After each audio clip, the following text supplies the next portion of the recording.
తెలంగాణ రాష్ట్రం ఏర్పడ్డ నాడు మీ అందరికి గుర్తుండాలి, ఆనాడు ఆంధ్రప్రదేశ్ ఆఖరి ముఖ్యమంత్రి కిరణ్ కుమార్ రెడ్డి గారు తెలంగాణ రేపటి రోజున ప్రత్యేక రాష్ట్రంగా ఏర్పడితే విద్యుత్ ఉత్పత్తి కేంద్రాలు, కరెంటు ఉత్పత్తి చేసే కేంద్రాలన్నీ ఆంధ్రాలో ఉన్నాయి. మరి కరెంటు వాడకమేమో తెలంగాణలో ఎక్కువ ఉన్నది. మరి మీకు రేపటి రోజున తెలంగాణలో కరెంటే ఉండదు, చిమ్మ చీకట్లుంటాయి తప్ప మీకు కరెంట్ వచ్చే పరిస్థితి లేదని చెప్పి బెదరగొట్టే ప్రయత్నం చేసిండు. కానీ ఈ రోజు ఏంది పరిస్థితి? 18 నెలల తర్వాత ఎవరి జీవితం చీకటైపోయింది? ఆంధ్రప్రదేశ్ ఆఖరి కిరణం కిరణ్ కుమార్ రెడ్డి రాజకీయ జీవితం చీకటైపోయింది. కానీ తెలంగాణ మాత్రం బ్రహ్మాండంగా వెలుగుతున్న విషయం మాత్రం నేను మీకు గుర్తు చేస్తున్నాను. కరెంటు కోతలు లేని ఎండాకాలాన్ని పరిచయం చేసిన ఘనత కేసీఆర్ గారి ప్రభుత్వానికి దక్కుతుందని చెప్పి కూడా మీకు నేను గుర్తు చేస్తా ఉన్నా. ఈరోజు భారతదేశం మొత్తంలోనే అత్యంత చిన్న వయసు కలిగిన రాష్ట్రం అయినప్పటికీ ఎన్నో రంగాల్లో మొత్తం భారతదేశంలోని ఇతర రాష్ట్రాలకు ఆదర్శంగా నిలబడ్డ రాష్ట్రం ఈ 18 నెలల్లో తెలంగాణ రాష్ట్రం.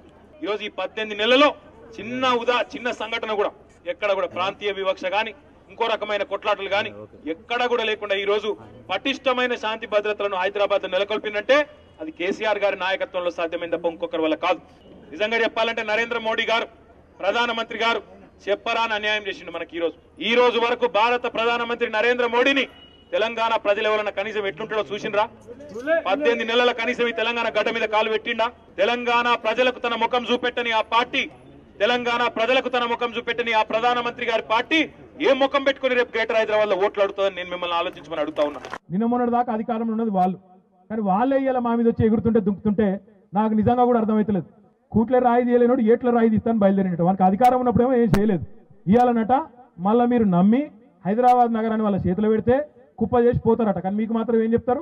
ఉద్ధరిస్తాము, ఇది చేస్తాము, అది చేస్తాము. మస్తుగా చూసినాం ఇవన్నీ. సావుకు తెగించి తెలంగాణను తెచ్చిన నాయకుడు. అట్లాంటి మొండి నాయకుడు అయితేనే ఇక్కడ మొండి సమస్యలు తెగుతాయి. అట్లయితేనే కేసీఆర్ లాంటి నాయకుడు చేతులు అయితేనే ఈ హైదరాబాద్ లో ఇష్టారాజ్యంగా చెలరేగిపోతున్న కొంతమందికి అడ్డుకట్టబడుతుంది.